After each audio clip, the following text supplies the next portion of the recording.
Welcome back to the MVM Show. It's Titus, and I have on a good friend of mine, Dave Corley from UpperDuck, and we're excited to talk about ammo and chokes and calls and some good news towards the end that he's going to drop to us about something upcoming on his site. So, Dave, welcome back to the MVM Show. Hey, Titus, how are you, man? Great Um, to see you. Great to be here. Appreciate you having me. yeah, sorry for the technical difficulties this morning. I was like, man, he must have it on mute, which when you were messing with them, I was like, oh, it's not him, it's me, and had to update on Chrome. So had to restart the old computer. We're back. We're at it now. So, Yeah, but no it's good to worries. have you. Sorry about that. But No worries. before we start, and this is kind of gonna lead into the first conversation. Dave and I had a great conversation the other day, probably a week or so ago, talking about some ammo and some chokes. We won't go into all the details of that conversation, but one of the things we talked about is Moeller chokes. And for you guys listening to this episode, I just want to let you know that you can get 10% off. You put in the code at checkout MVM 2024, all one word, and caps on that MVM, and you will get 10% off at checkout. So it's worth it because the chokes aren't cheap, but I promise you they're worth every dime. So, and the fact that you have this 60-day money back guarantee, and Jim likes to say it's not just 60 days from what your receipt says you purchased it, it's 60 days from when you first shoot it.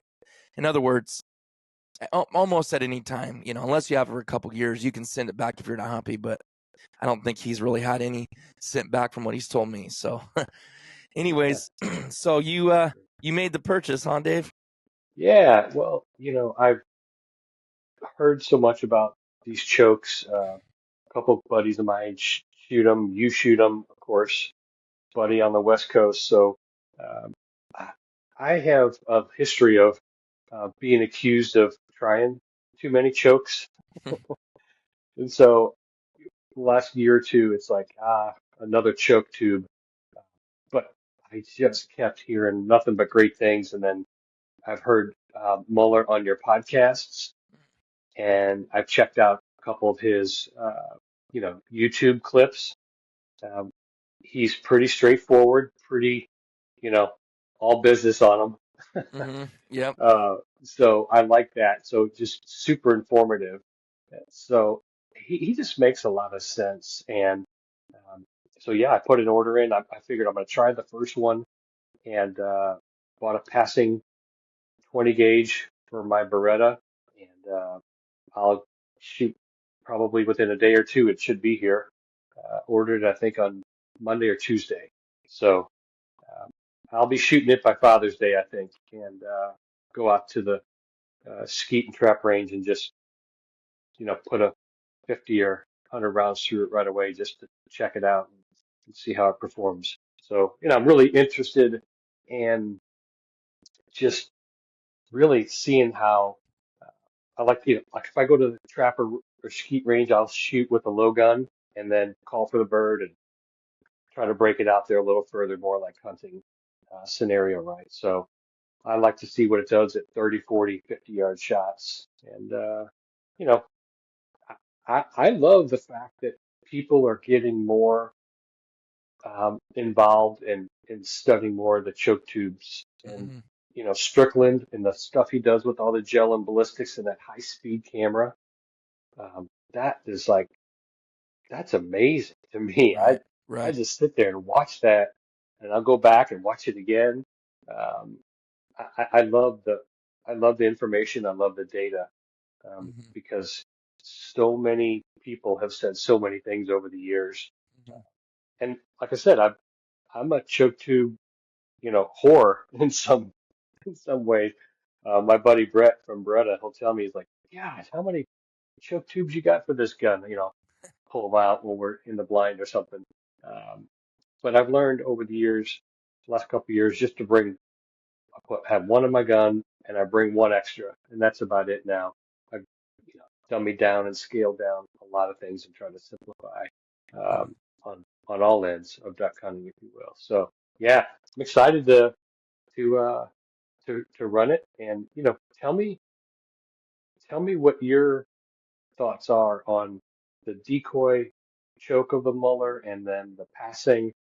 Um, I I read where the UFO was only for like TSS and ultra long range, but what?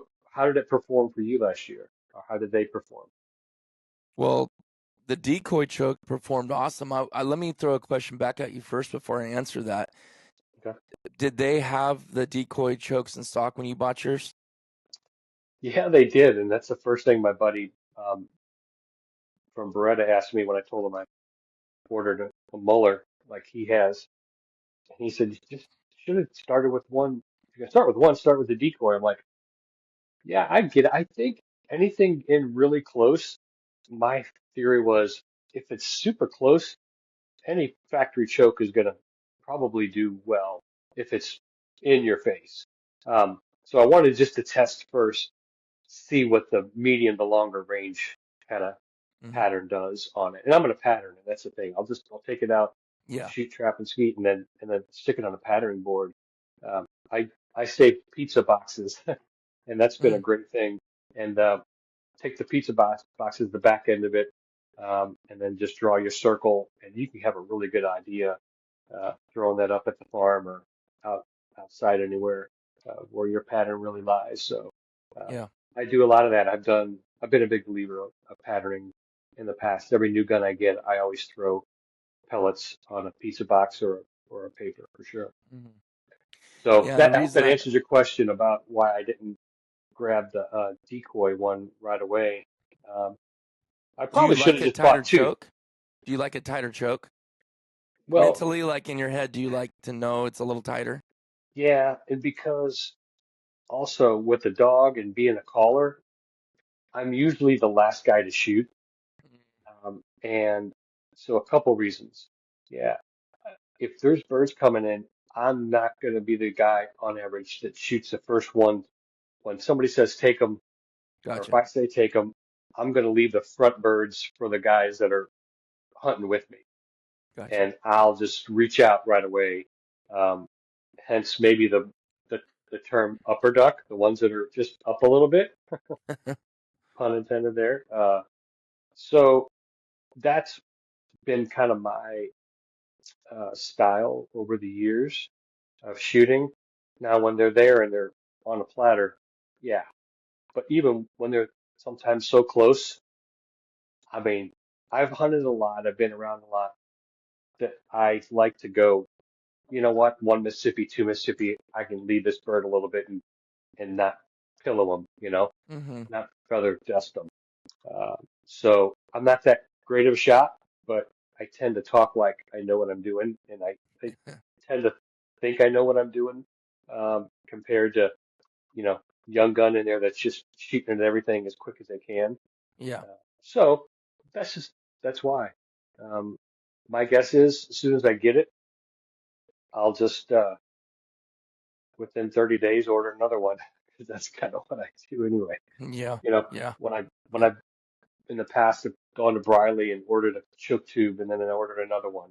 With Orban Unders, I order a pair of maybe Skeet or a pair of improved mod or whatever. And then if I like them, then I just order more throughout those Hmm. same manufacturer.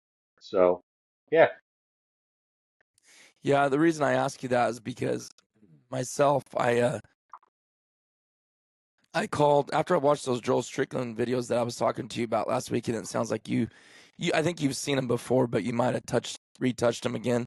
yeah, But when I watched that and seen the outcome of the molar, and I was like, because really you can't argue with science. You can't argue with the facts of what you're seeing, and Joel did an amazing job at that because Joel wanted to know. He wasn't partner with anybody. He wasn't trying to figure anything out and make someone look good. It didn't matter to him. He just wanted to know what was the best, right? yeah. My mindset has been for quite a while, not a long time. I would say um, that I've wanted to shoot a tighter choke has probably been maybe 4 or 5 years that I've been basically trying to do that Hmm. and like doing that. And it's not just about distance. I do like to just, I don't like bird twitching after I shoot them, whether Hmm. it's 15 yards or 40 yards. But anyways, Saying all that to say this, I called down there. I didn't even order online. I called down to the Molar choke deal. I thought maybe I'd get Jimmy or something. I can't remember his name right now. I should know it by now, but he's one of his main guys. And I started basically talking about tight chokes. And he was like, well, this is the tightest choke is the UFO, but why do you want such a tight choke? I said, well, I like to stone them. I like to know they're dead, this and that, whatever. And he kind of laughs and he's like, okay, well, unless you're shooting birds at like 50 plus yards, 40 to 50 to 60 yards, you really don't need or want the passing. I'm like, really? And I go, okay, well, your sight, I'm looking at your sight, this and that. And he's just kind of, he goes, I'm not trying to change your mind. I'm just kind of letting you know maybe you should test this first. Anyways, Dave, I'll be honest with you. I'm for a whole season of shooting. You asked me, we went all the way around to get to this point. You asked me what I thought. I didn't even shoot the passing all season. I shot the decoy. And I couldn't believe what I saw. And now, like you said, I don't claim to be some great shooter. I feel like I'm a decent shooter because I put a lot of effort towards it, more like in what's my errors, like a shot cam, right? Like what's my misses? Am I shooting above it, behind it, under it? What am I doing, And that's helped me a lot. Like my accuracy from 3, 4, or 5 years ago is way better than it is now because I track all that, right? I track my shells shot per hunt. And so Oh, that's great. I shot with my 20 gauge. I pretty much only shot my 20 gauge with one time my 12 and the other 30% my 28 gauge. And I cannot believe, like, say if there was a bird that was on the water, very rare, but let's say if I knocked one out, because I mean, none of us are perfect, right? So I hit one out. No, I take that back. I hadn't even shot this bird yet. Because as I say, don't really remember having many cripples at all. Because I am shooting heavy bismuth as well from heavy shot. But there was a mallard on the water. We're guessing at least 50 yards. I'm gonna start taking rangefinder in the blind with me. I know that sounds kind of funny, but sometimes I'll step it off like decoys. I'll step off my decoys, right? It's 12 steps for every 10 yards. So like I'll count where's my furthest decoy and it's always a little bit, it's not as far as you think it is usually, right? Yeah. So this one we stepped it off and we're about 45, 50 yards with the decoy choke, a 20 gauge and 3-inch 6-shot bismuth. And have you ever saw a shot that goes on water that looks like it's spread way out and it's just little individual BBs going everywhere? Yeah. Oh, yeah. Sure. When I shot this, and I have it on video on one of my hunt videos, I can send it to you. It was like an implosion right over that bird because it was on the water. And really, I shot it like that. I'm not against loosing birds. I know some people are. I'd rather shoot them in the air, but if they backdoor me and come in, I'm gonna make sure I kill them. But that bird had landed. I said, you know what? This is a good test for this choke right now because it was at the beginning of the season. Jim tells me all the time, that this thing, shoot it on the water and see what it does. It should look like an implosion, right? It should be tight and water should come straight up. Okay. And sure enough, I did that. And there was 3 of us. We all looked at each other and we're like, did you see that? I mean, that bird was stone dead. Awesome. And at 50 yards, really you just got 3 inches, of head and most of the body's under the water, right? I mean, how many times have you shot at birds on the water and totally just danced all around them and they fly off? How many times does that happen? Yep. Yeah. Well, and I know you got a dog. I got a dog. She's just turning 3 right now this month.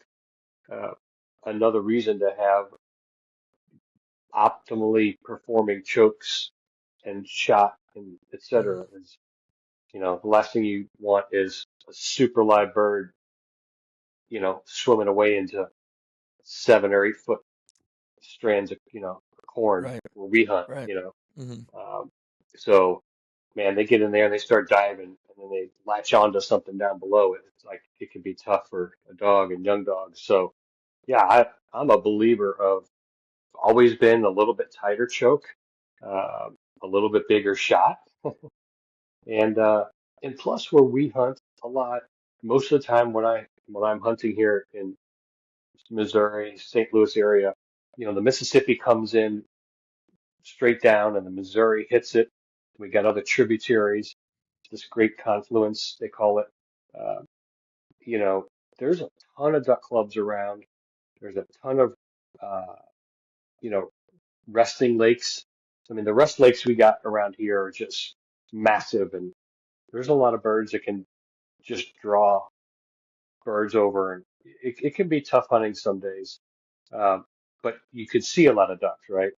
Hmm. And the last thing you want is when those birds are on that edge and they're at 40 and 50 yards and they're working, but then, they hear 25,000 ducks literally across the road, and you're like, they set their wings and they get up and they set their wings and like they're not going to do it. I mean, sometimes at 40 yards, you can kill your four mallards, four greenheads that day in one day, one Hmm. morning, just by shooting the ones that aren't, feet down, wings cupped at 20 yards. Hmm. So, that's another reason why I think a 40 to 50 yard choke for me is was why I went with the passing. I think it was just a mental thing. I'm thinking decoying is, you know, So 15, open. yeah, 15, 20, Hmm. 30, maybe 35 yards. I mean, I don't, a lot of guys that I hunt with and have always been grown up with, decoying birds at 40 to 50 is really not, uh, it's almost an oxymoron, Right. you want to decoy them at, and I think it more like 20, 30, Right. versus 40, 50. So, Hmm. uh, that's, we'll see what happens. I mean, it And doesn't that's kind of matter. Yeah, go ahead. that's kind of why he's not trying to decoy birds out like you were saying 50, 60 yards, he does a lot of sea duck hunting, so he's a lot of open water, and just the way those birds come in, Yeah. that's why he's kind of saying that range for that, which we all know, and he knows this. Everybody uses those chokes for even from close to far. Because I Hmm. mean, to me, I don't. It sounds like you do. You could possibly change your choke on a hunt, and he does too. Actually, Oh, he yeah. actually, Yeah. I think he takes two guns every hunt Hmm. with the different chokes. So I mean, I'll be interested. We're gonna be hunting with them this winter, so I'll be interested to see. But I think what you're saying, if he was on the phone with you, and he definitely fields a lot of calls if you ever wanted to call him and talk to him. But Oh, I'd love to. yeah, he um he suggests that if you feel like your shots are going to be in that range, since you are the guy taking the last shots and stuff a lot, he would definitely tell you that you would be good to go with that. Now, I'm seeing my pattern test with my gun with my 20 gauge. Mhm. He said your choke is good up to 45 with what my pattern looked like at 40 yards. Okay. Yeah. He can just kind of go off of that. But Well, anyways, yeah, I'm stoked. I got a lot to do when it comes in. I ordered the week before I ordered that choke. I ordered a new gun. I ordered a 20 gauge, uh, an A400 Beretta. mm, So yeah, about 3 weeks ago, out by me at Blackhawk Sporting Clays, Beretta had they call it was, I think it was called Beretta Days or something.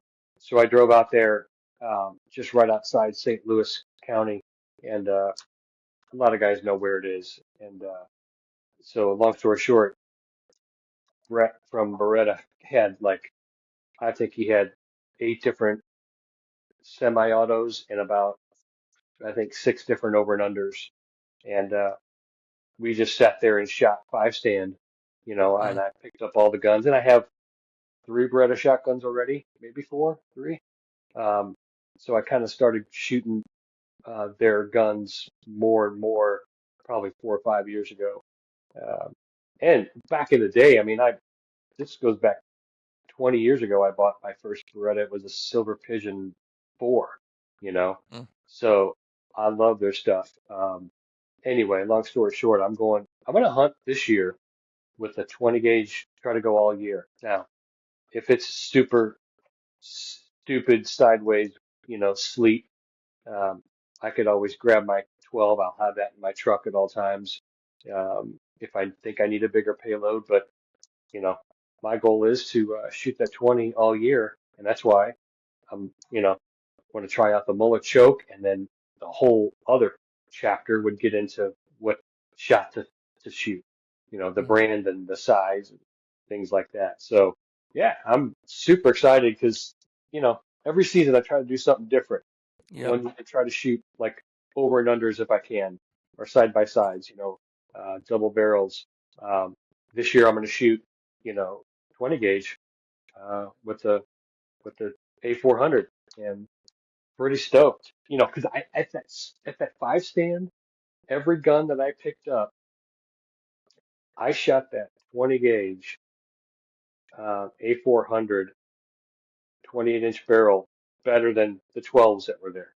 It's just, Mm. I think the older I get, the more comfortable I am with just maybe a little bit lighter. And, my best shooting gun of all time over the 30 plus years that I've been collecting guns and shooting quail, pheasant, uh, ducks, geese, teal, dove. Um, my best shooting gun is still in my gun case, in my gun safe. It's a Caesar Guerini 20 gauge, Mm. over and under, and it's called a Tempo Light. And man, I've shot quail into the probably thousands way back in the day, 25, 30 years ago, and probably 20 years ago when it came out. And then I would say hundreds of pheasants. And I just haven't really taken into the duck line because hunting cement pits with that great of a gun, it's a little tough sometimes Yeah. to Yeah. pull the Right. trigger on taking that in. But man, at the clay range and at upland birds, man, my 20 and actually 28 gauge.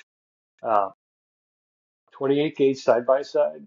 Still have a couple of 28 gauges, and those on quail and pheasant as well have just over the years been, I mean, absolute burners. Um, I So you're, hadn't I hadn't carried a 12 gauge on quail and pheasant in like maybe, except when I was just right out of college and such. mm, Uh, so yeah, I love the 20 gauge. I love the 28 gauge. I know you shoot 28 at ducks. mm. Um, I think next year that'll be my next go-to. Oh, I'll, really? I'll get a 28 in a. I don't own a 28 in a semi-auto, so Okay. um, I'll probably do that next year if I pick one up Hey, this year.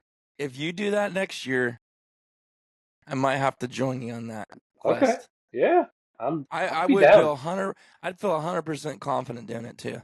Oh, I would too, man. The patterns in the 28s for me, for some reason, I mean, I have stoned roosters consistently. We always hunted over pointed dogs, so the birds were, always pointed, but we weren't just pushing and blocking or whatever they do up in, those big groups, Dakotas and stuff. But Western Kansas, South Dakota, Northern Missouri, man, I'm telling you, roosters and 28 gauge, I, I just would stone them. It was my go-to. Plus, I think mentally I had such faith in them, Confidence, yeah. and and here's the other thing. I used to reload my own shot. So there's guys out there I'm sure that still do it. For me, it's like a time thing. I still got loaders down in my basement. I don't do it really anymore, but I would reload, um, number sevens in 28 gauge at 7/8 of an ounce. And I'm telling you, it didn't matter. I'm hunting my uncle's farm in Illinois and getting up a covey of quail, or then rooster, a point dog would be on point and big fat rooster get up. That number seven shot to me, and some old timers had told me about it way back. Um, Seven shot was like the ultimate hybrid shot of whether you're going to dove hunt, quail hunt, pheasant hunt. Couldn't take it duck hunting, obviously, because it was lead. But I'm not kidding you. If we go on like a chucker hunt, every once in a while for fun, um, or if you're training dogs and you wanted a good upland shot for chuckers when you're training short hairs or pointers and et cetera, or even pigeons. And number 7 shot was just dynamic. There was Mm. used to be a little place up in St. Charles called Graphs Reloading, and you could buy 7 shot right there. And that's how I learned. One old timer in there, he and other guys that would come in would say, yeah, back in the day, 7 shot was perfect because for ducks, 6 was kind of like the biggest you'd shoot, but then everybody went to like 7.5 or 8 for quail. Um, but I took their advice one day, long, long time ago, and I stuck with it. Number 7 lead was just, I mean, it would just dominate most of the bird trips I was on. It was Mm. awesome. And that's Wow. so I'm looking for that sweet spot of a shot in waterfowl now. Um, I know some guys are shooting the Boss 3x5. Mm. I've For shot what Boss gauge though? they shoot them in the 12. Yeah. Okay. Although like I know like my buddy Lally, I think he shoots a 20 gauge in that 3x5. Um, I believe. But what I'm going to do is I'm going to try to shoot 20 gauge 4 out of it. And I'm also going to go the route of heavy shot this year. So I'm going to shoot a little bit of both. Uh, and I'm going to lean on you to see what I should shoot for heavy shot in that 20 gauge. I'm I'd a be three interested inch in, six shot. I'm a oh yeah, three inch number six 6. shot guy. Okay. Or Okay. even two. You could do 2 3/4 too. I guess if that's what you normally shoot. I don't know what you do, but yeah, that 3 inch six shot heavy bismuth is just my go-to for my 20 gauge. Okay. Um, I'm going to write yeah, that down. I honestly, if they made a 7 shot, I would shoot it. To be honest with you, and I've got hundreds of shot cams with honkers, mallards, small ducks. I mean, you name it. Like with that 3 inch six shot. Okay. So, All right. That's what I'll and do. I'm not just talking about 15-yard shots either. Like I mean, a lot of those are close too. Some of my honker ones were close, but some were 35 yards. Mm-hmm. I Isn't mean, it? shot. We all know shot placement is really the biggest part of it, right? Yeah. I mean, Yeah. we all know that, but Right. it Right. is nice having like a choke that, like I said, though, that can clean up. Like if I was to ask you, would you want a pattern that is the size of, let's say, trying to think of a pie pan that's full. There's no little gaps in it, right? Mm-hmm. Or would you want a trash can lid pattern, the same day? Let's say it's at 30 yards and it's full. What would you rather have? If we're all going to say the pie pan because if it's a full pattern and it's dense, Mm-hmm. once you want more room for error, right? Mm-hmm. So, and Yeah. that's what I've noticed. That's what I'm not trying to change nobody's mind, but like I said, it took some convincing and talking to Jim enough on those podcasts and then offline just on the phone to where everything he was said is like, man, I can't argue with that. Yeah. I can't say no, that don't make sense because it did make sense. And it was like what it was is it was restructuring my mind Mm-hmm. because I had thought one way so much for so long that it was hard for me to keep an open mind, which is I've always wanted to do. So it's like I had to force myself, okay, don't be stubborn about this. Think about what he's saying. And it wasn't about, oh, this is my choke and my choke will do this. It wasn't about that. It was about pattern. It was about shot size. It was about pattern density and shot string and all this stuff combined. And I was just like, I can't argue with it.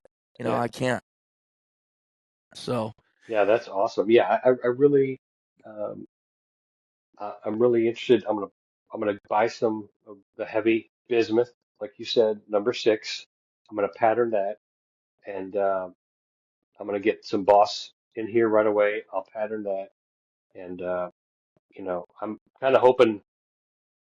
I've shot more Boss in the last couple of years than I have steel, mm, um, but I think I told you late season when I when our season closed here in Missouri, we went up to Nebraska and we hunted Mm-hmm. after Christmas, between Christmas and New Year's, and man, it was just downright cold and Mm-hmm. some wind clips that were just pretty aggressive across the water. And so I brought my 12 gauge, um, and I brought I ran to the store to get number twos, and all they had at the time were uh, that what wasn't just pure steel. I picked up the heavy hammer, and then Mm-hmm. there was one other. One was called long range. So I think I picked up 2 boxes of each and messed around with them. And yeah, I had good luck with it. Uh, Shot some other heavy shot on and off in the past, of the mix or the blend, and even just pure heavy steel. But uh, looking forward to shooting this heavy business. Yeah, for sure. Yeah. Yeah. And I'll And I sent you something. okay, I'll send you some. You don't have to look at it right now, but it's one of my pattern, and these pattern papers are really cool. I don't know if I've ever actually said it on this podcast, so I apologize. But a guy I know on Instagram, he's really hooked me up, and his first name's slipping my mind. I apologize, but it's Chase Waterfowl is the name of his company, and okay, he has these pattern papers that has a mallard on it with the 30-inch circle, and then the sectors, so you can put in like your distance. You can write it on there. Your pellets inside 30, inside 20 inches, and then pellets on the duck itself. But that is a 5-shot, Dave. When you look at that, that's 5 shots at that, and then I average the pellets per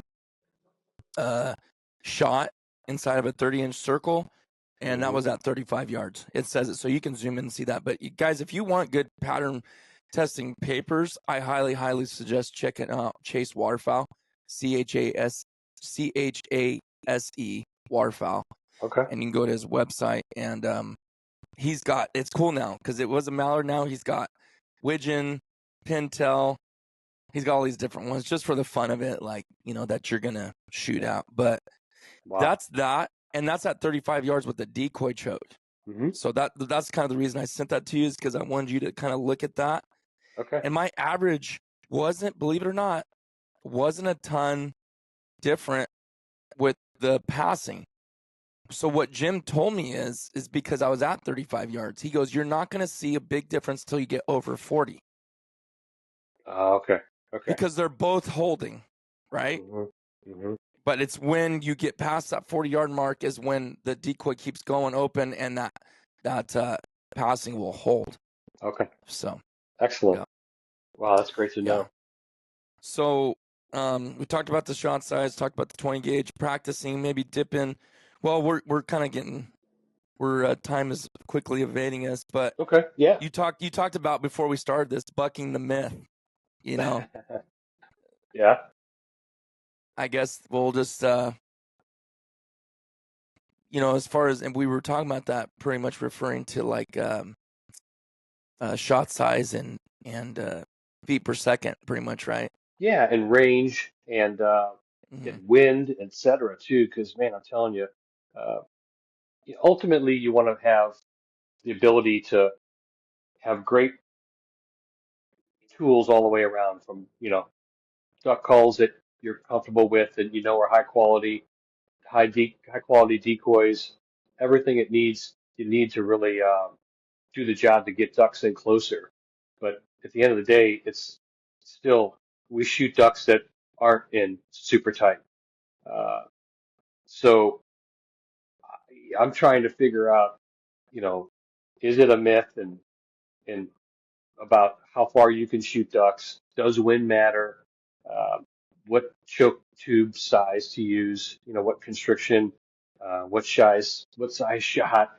Um, so I think I'm gonna go along the lines of what the experts are saying and really try to uh, take the new technology like what Strickland does on the slow cam video and and shoot a little bit heavier. I shoot a little bit smaller size shot and shoot 20 gauge.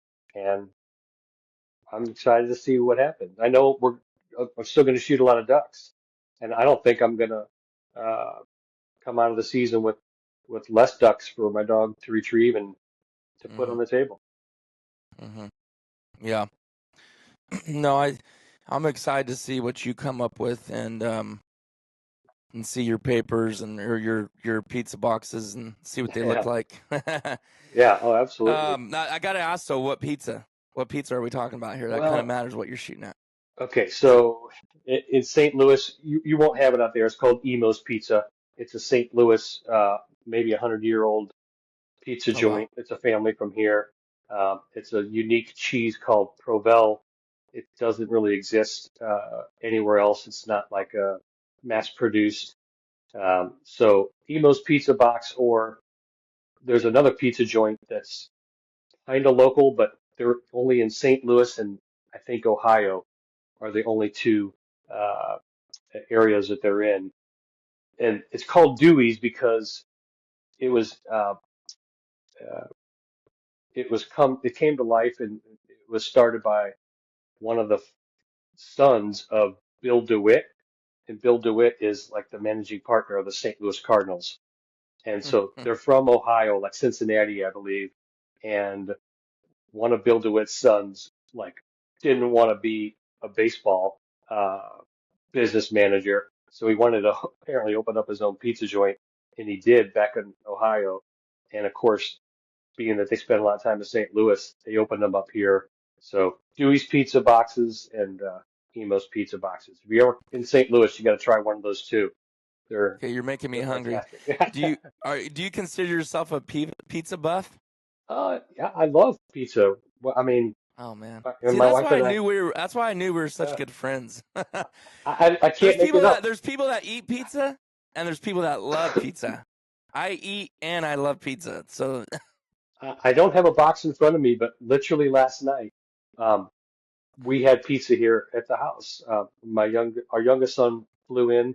He's here for this week and this weekend of Father's Day, and sweet. so our oldest son lives literally next door with three kids. So the whole gaggle came across the yard, and uh, they like a pizza. It's called like mellow or mellow mushroom, I think it is. So it's a little bit, off the reservation of what we would Hmm. normally order, but they love it, and it was good. What's We on it? we've had we've got one which was just like pepperoni, and then had, I think, maybe goat cheese, if I'm not mistaken. Okay.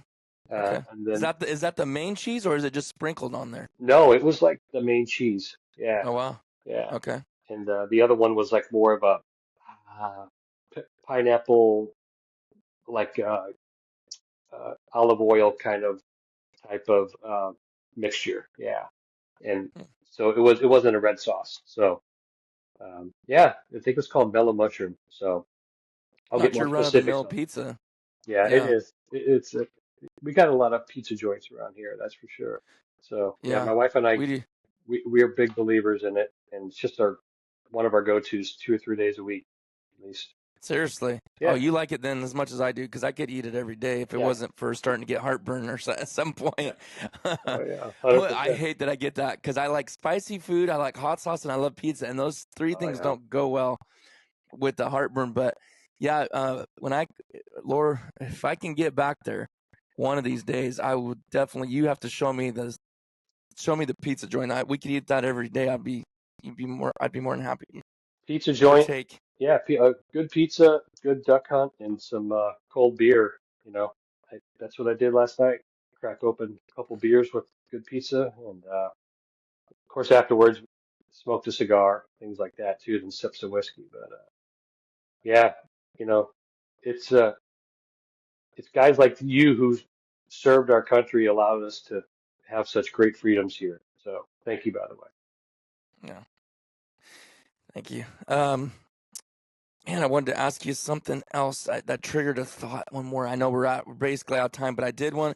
Go ahead. So happy Father's Day to everybody. Happy Father's Day to you, Dave. Sound like Yeah, your you too. kids are out there with you. That's a good time. I know it's good to see family and kids. I can't imagine when they start going away. You probably, I'm sure, get missing pretty bad, but Yeah, life goes on, I guess, huh? So yeah. happy Father's Day to everybody listening and to you, Dave. And I wanted to say something, bring something up. We talked about this before. So this Sunday's Father's Day. You got something special coming, Well, yeah, possibly. well, a couple things. We just got in a, a new bulk of shipment of hats. I'll show this up Oh, here. nice. Those are nice. I mean, I know that you got a trucker hat on with the patch style. So Yeah. these just came in. They're on our site for just $10 for Father's Day. Oh, So wow. if you want a killer trucker hat with a cool patch, we've got them in saddle brown. We've got them in dark, muddy Mississippi brown. We've got them in gray. So a lot of cool hats that just hit the site. Um, Awesome. we took all of our stock calls that we have currently on the RNT side and put them at a great Father's Day price as well. And then any day, I'm waiting for the shipment to arrive here. That should be before Father's Day. We'll have a big drop of new layers calls. So, Mm. keep an eye out for that. And, you know, if you really want to Dave, stock up, now could be a good sorry to time. interrupt. Yeah. Sorry to interrupt you. Can you tell people how they can get on the list to get notified? Or is that a secret? No, I Maybe I mean, just gave a secret away. no, it's not a secret. We tell everybody just send us an email and it goes to either Von at UpperDuck, V as in Victor, VON at UpperDuck.com. Just shoot us a quick email, and we do have an email list that we send out, and there's a couple hundred guys that are on it. And then every time we drop calls, we get people say, "Oh, I'm not on the list, and you can't get on the list." And no, you can. Uh, Yep. it's not top secret. I wish we were, uh, CIA or somebody of that covert nature, but put it, give us your email address that you want to be on it, and we'll put you on it, and then we'll shoot an email out saying, "Hey, calls are being set up right now on the site. Take a look," and that's what we do. So absolutely, Awesome. yeah, Yeah, that's a good thing to be on, and I'm looking forward to those calls that you're going to be dropping. We'll yep, keep it a mystery to everybody that's listening right now. Just go on the site and check it out. yeah, and It's and and also later in the year we got some other cool calls. We got some blasted jade inserts going into some sweet Mexican high Sierra Cocobolo, uh, mag hens. So we haven't done mag hens in a wood barrel ever yet. The mag hen's only been out a few years. This will be the first run of wood barrel mag hens, and they're the oil and wax base, and they're just absolutely stunning. So that'll be coming out here later as well. And also, lastly, I mean, Titus, you and I haven't really talked about this. This is our 10th year at Upper Duck. wow. So we established in 2014. So we also have some cool shirts coming out that we're going to commemorate our 10 year, and uh, Oh, wow. and we're going to do a run of calls as well with the 10-year logo on it. We're not going to do something like, hey, we're making only one of 250. We'll do like 50, but just something different, something probably collectible for some. I'm going to hunt them, Yeah. but we'll do a run of that. So keep an eye out for that, and I'll be back. Like we talked, probably soon. I want to give you an update on how my new choke tube is patterning and Yep. how my heavy shot's patterning, things like that. So be glad to I'm do looking that forward sooner to it. than later. Yeah. Yeah. Yeah. Can you tell everybody where they can find you if they don't already know, as far as site, social media, everything? Yeah. UpperDuck.com, all one word, UpperDuck, singular.com, our website. And then on Instagram, we are UpperDuck. And then Facebook, we're UpperDuck.com. And, check out our stuff. We've, you know, we don't claim to be the end all be all, and we don't offer everything out there in the waterfowl world. We just specialize in, as you know, Titus, the we take the best of the best when it comes to calls and some gear Mm. and reeds, duck calls, goose calls, great whistles by Chris Polk, Polk Pattern, and we've got customers all around the world. And we were lucky enough to make MLB Network on NBC last week. I seen that. Yeah, Cool. and even on the jumbotron up at Chicago's White Sox Stadium with Mark Burley. He went up there for a homecoming kind of thing, and he happened to have our hat on while on TV and on the jumbotron, and that was really cool. And That's cool. again, we got more hats and shirts flying off the shelf just every time something like that happens. Uh, we see a That's big funny. flurry. So yeah, a lot of cool stuff going on, and can't thank you enough. Your partnership and your friendship over the last several years has just been fantastic. You and your whole group, you've got a wonderful team that you hunt with and that you podcast with. So looking forward to catching back up with you, here shortly. Yep, we'll be doing this again soon, and congrats on your 10 years, by the way. Yeah, That's thank you. awesome. Something to be said. Yeah, So, thanks. And maybe we'll go into a little bit further story of how we started and stuff next yeah, time, just a 5 minute I would love that. as well. So, all right. Yeah, I would love that. Well, thanks for coming on, Dave. I appreciate it. Yeah. Thanks, everybody, for listening, guys, and we'll see you on the next episode.